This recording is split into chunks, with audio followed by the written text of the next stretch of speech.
Hi guys, I'm EVM and welcome back. Now, you can guarantee the second you buy an electric car or you tell someone that you own one, the first question they ask is, what's its range? How far will it go? So I thought, okay, let me run with that. So what I've done is got a list, and it's taken ages to get this damn thing sorted out. I've got a list of every single car on sale in the UK in 2020. So if it's on sale now, or it will be by the end of this year, then it's part of this list. If it's something like the Tesla Model Y, that's definitely not coming out this year in this country, so it won't be on the list.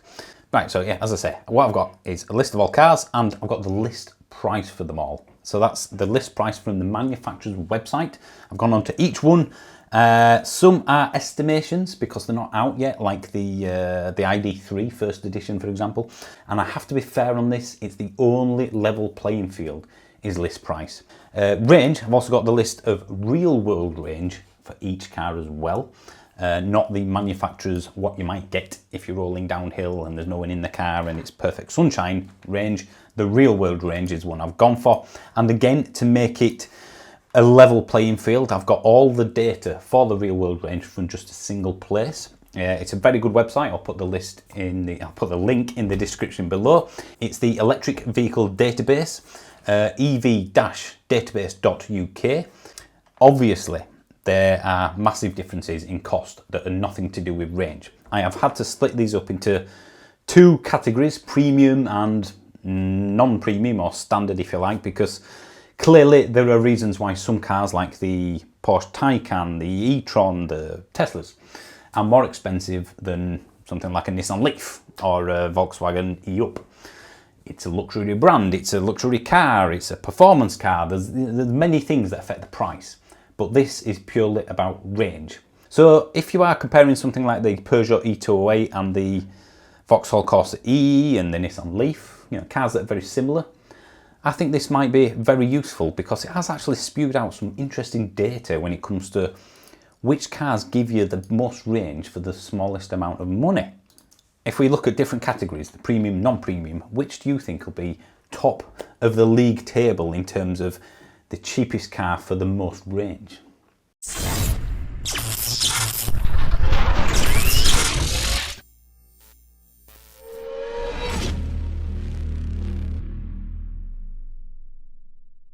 Right, as of the end of May, these are the list prices according to the manufacturer's website for each car I'm going to list. And as I said earlier, the real world range is from that single website. From that, the calculations are done. So I'm going to start off with the premium cars first. So let's start at the bottom and work our way up. I don't think it's going to be any surprise for anyone that the Porsche Taycan is at the bottom of this premium list. I mean, the Turbo S is £139,593. Clearly, there are many other reasons why that's as expensive as it is.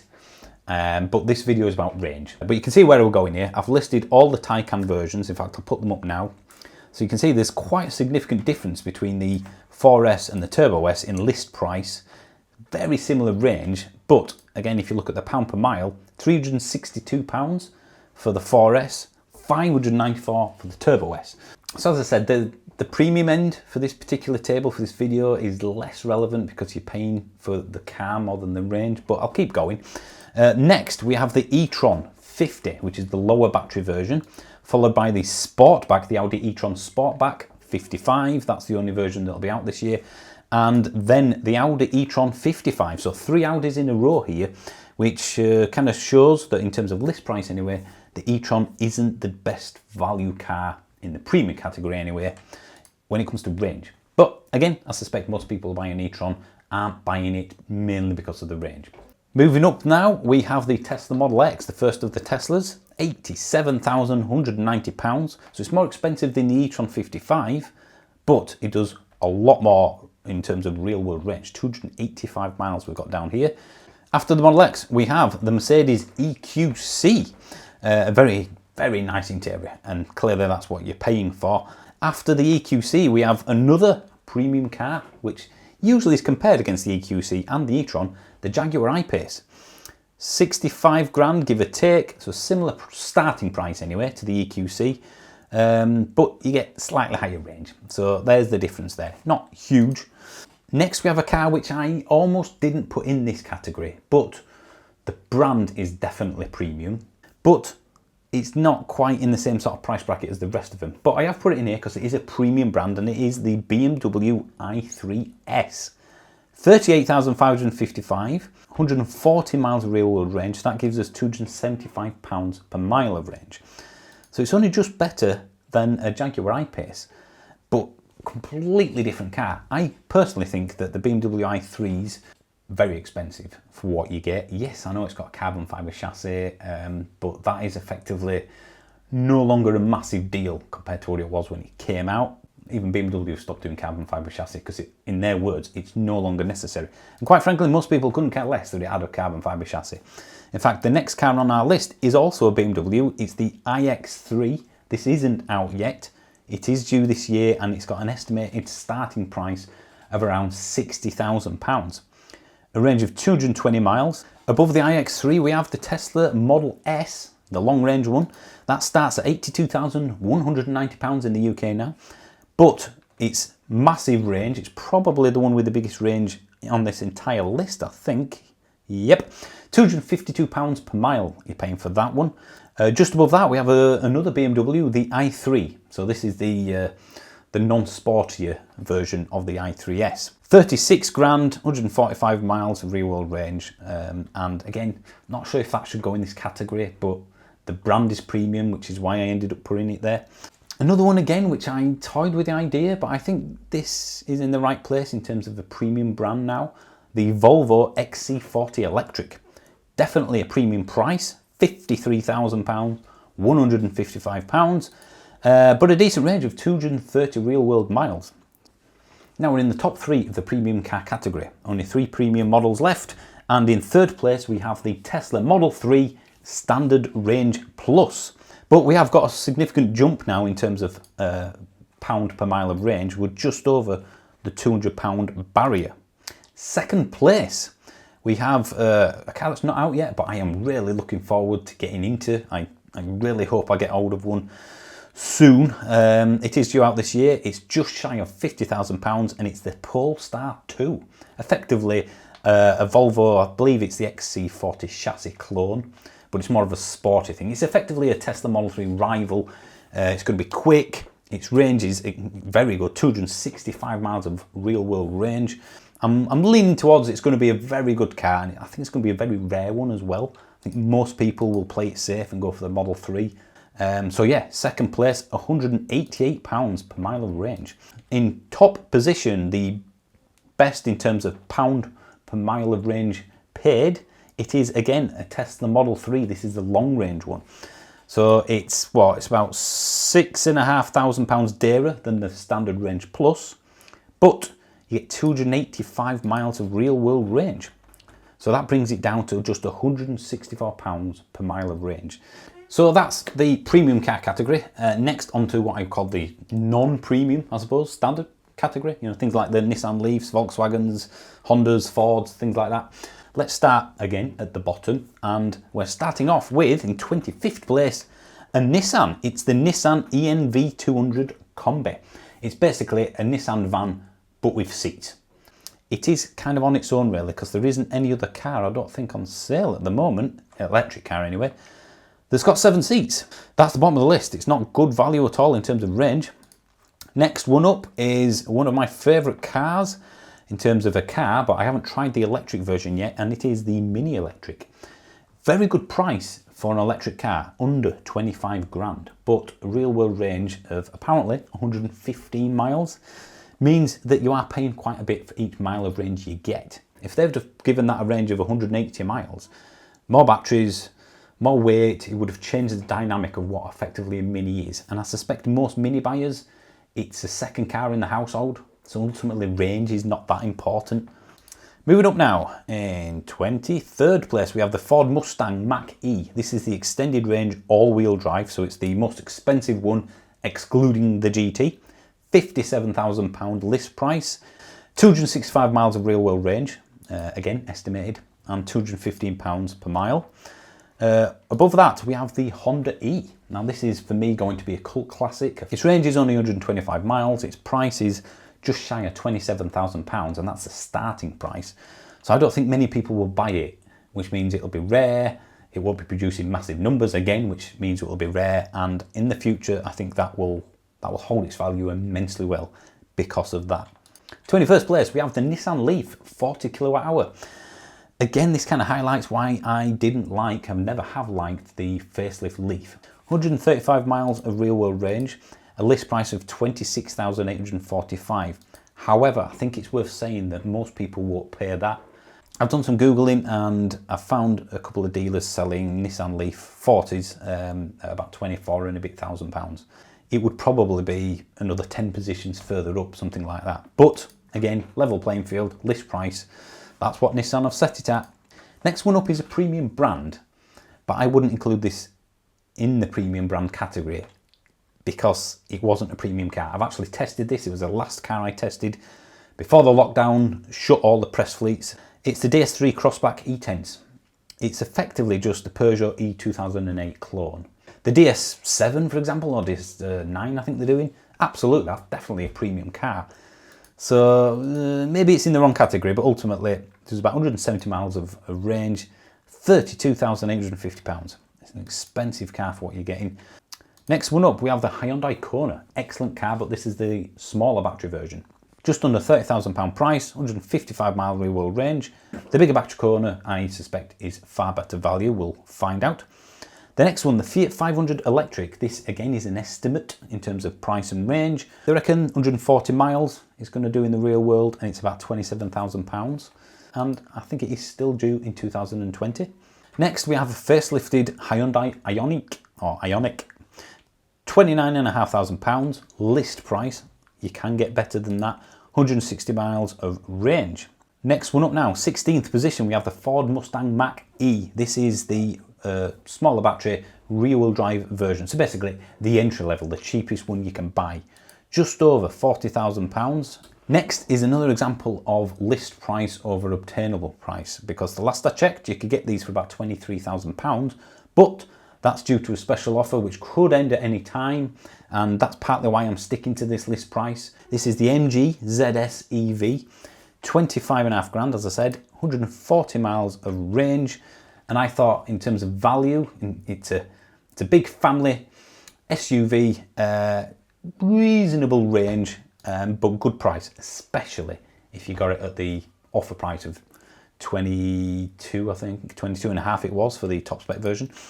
14th place now, we have the Peugeot E 2008, a car I test drove in France. I liked it. Build quality is massively improved on Peugeots of late, and I think they're some of the better looking cars. Personally, I prefer the E208 to the 2008 in terms of looks. It's cheaper, does slightly better range. Next, it's one of the first of the Volkswagen E-Up clones. In fact, it is the Volkswagen E-Up. And that's E-Up, before I have to say this again every time, it's A-Up in Yorkshire, not E-Up. £20,555, 125 miles of real world range. One of three cars that are literal clones of one another. They're almost identical. It's just cosmetic differences. Even the interiors are extremely similar. Next one is another guesstimate. It's the Volkswagen Id3, the first edition. Again, we haven't got a price from the manufacturer, so it is a bit of a guess. 215 miles of real world range, and that puts it in 12th place. Next one up, we have the Nissan Leaf E Plus, the 64 kilowatt hour battery version. A list price of £33,295. Ouch. So 11th place, £162 per mile of range. But again, you probably won't pay close to that. I've seen them go for about £29,500, £30,000 for a Leaf E Plus. We are now into the top 10. So in 10th place, we have the first of the Volkswagen E-Up clones, the Seat Me Electric, 19,800, so it's about £700, £750 cheaper than the Volkswagen E-Up, which is effectively the same car. 9th place now, the Vauxhall Corsa Ii, the first of the Peugeot PSA clones, just under £28,000, 180 miles of real world range, and that puts it in 9th place. I personally think the E208 is a better looking car. 8th position now, and this is one I almost didn't put in, it's the Seat Elborn, which is basically a Volkswagen ID3 clone. I've estimated this at £33,000. because Seats are typically a couple of grand cheaper than Volkswagens, and that's how much the ID3 first edition will cost. So the bigger battery version of the L-Born, I've put at 33 grand, and it'll have the same range as the ID3. But of course, it's cheaper than the Volkswagen, so it's further up the list, and that puts it in 8th. Now again, another bit of a gamble on this one. Almost didn't include it because we haven't got proper prices. This is again a guesstimate. I've put this at £26,000, and it's the Volkswagen ID3 again, but the smaller battery base version. For now, I think that is about right. 26 grand, I'm going to say, for 170 miles of range. That is, it's an educated guess, I think. It's probably the best way of saying it. From this point on, we've got no more guesswork. It's cars that are actually available to buy. And in 6th place, we have the Kia Soul Evie. £34,295, but a real world range of 230 miles, which I think you could get 280 on a good day. I mean, it's incredibly efficient. 230 miles is probably a little bit pessimistic, if I'm honest, but again, I'm getting everything from the same place, same data. However, there is one reason why I wouldn't go for the Kia Soul over the car that is just above it in this table, and that's the price. The next one in 5th position is the Kia e-Niro, another Kia. It's a lot bigger, it's more practical, it's a better car for me than the Soul. Same battery size, same running gear effectively, but it's only £700 more expensive than the Soul. But in terms of pound per mile of range, there is 4 other cars that are better than that. So in 4th place, just outside the top 3, we have the Hyundai Kona, the 64 kilowatt hour, the bigger battery version basically, which is pretty much an e-Niro clone, but it's a bit more expensive. According to Hyundai's website, it is $35,900 and a real world range of 250 miles. I mean, this is significantly more than the Tesla Model 3 standard range. Plus, very good car, liked it a lot. Personally, I prefer the e-Niro because it's got a bigger back, bigger boot. It's a more practical car, but if you don't need that, you can't really go wrong, if I'm honest. Top 3 now. So, what do you think? What we're still missing? What car haven't I mentioned yet? In 3rd place, with a pound per mile range of £142, 86p, and a real world range of 180 miles, it's the Persia E-208. I think this is probably one of the better looking cars out there. The French are really knocking it out of the park on this one. However, this is one that you can, among others, get a better deal on. If you shop around, there are good deals out there. In fact, let me just have a quick look. Wow, £23,835. Obviously, I can't put that in this league table, but that's almost £2,000 off that list price. Now, the top 2, there is only a couple left, and in 2nd place we have the Skoda Citigo Electric. This again is a Volkswagen E-Up clone, similar to the Seat Mach, over £3,000 cheaper than the E-Up. I cannot see any reason why anybody would go for the E-Up or even the Seat Mach over the Skoda Citigo, given that £3,000 price difference. £17,455 makes it the cheapest car on this list. So again, it's purely a city car or a second car in your household.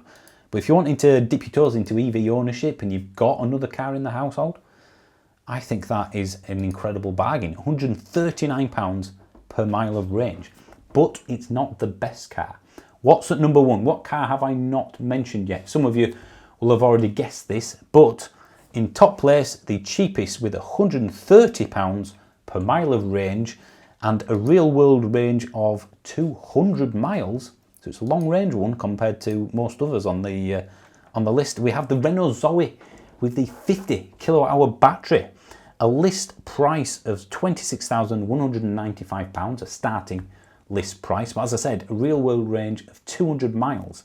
And that's quite conservative. I should point out that with, again, just a bit of Googling, you can get nearly a couple of £1,000s off that price. The lower spec one, you'll get for, I reckon, 24.5-ish, maybe 25, if you shop around. So even at list price, it's the best per mile of range car out there. £130, 98p. So again, this isn't the most useful metric in the world, is it? In terms of pound per mile of range, it doesn't help you out that much unless you are comparing cars against one another in the similar category. For example, if you were looking at the Volkswagen E-Up clone, so that's the E-Up versus the Me versus the Citigo, this for me highlights why the Citigo is exceptional value compared to the other two. And on the premium side, the Jaguar I-Pace for me is considerably cheaper in terms of range anyway, compared to the E-Tron, the Tesla Model X. I'm not going to pair it against the Taycan because that's kind of on its own. I like the E-Tron, I just think it's too expensive for what it is. And that's kind of backed up by the fact that, again, with just a little bit of Googling, there's somebody currently selling an Audi E-Tron, the cheapest version here anyway, almost 10 grand. If something is that good in my eyes, there wouldn't be a massive 20% nearly discount on a car, a premium car. I suspect there are other factors in play here which mean that this is only slightly helpful to most people, but if it is, then fair enough. Hopefully that's been enjoyable-ish, hopefully it's been informational-ish, but either way, thank you for watching and I'll see you soon.